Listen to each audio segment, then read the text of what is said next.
I just love this time of the year. The weather cools down, the foliage is full of colour, and best of all, autumn is the traditional time for planting bulbs for a great spring flowering. There's still warmth in the soil and we're expecting lots more rain to get plants really moving. Now, what is the best way to plant your bulbs?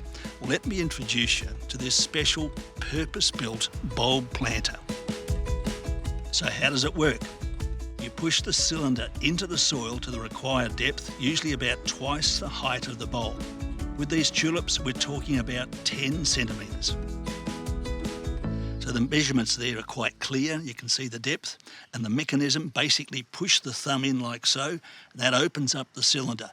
Screw that down into the ground to the required depth and then release the thumb, and that grips the soil. You pull it out, you poke your bulb in. In this case, we've transitioned from tulips through to elephant garlic.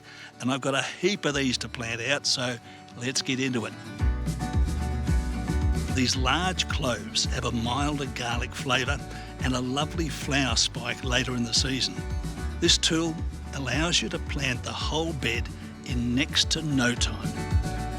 Another couple of handy tools that you might use. This little hand rake is ideal for scraping the mulch away, as you've seen me do. And if you have heavy soil, it's not a bad idea to scratch it up a bit with this hand cultivator. Of course, that goes into the same handle. Here's another tip. Long-term potted plants like this fig need to be repotted every 2 years as the potting mix loses its punch.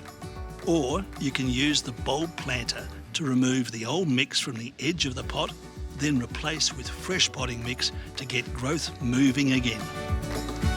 This is a tool that you'll have for a lifetime.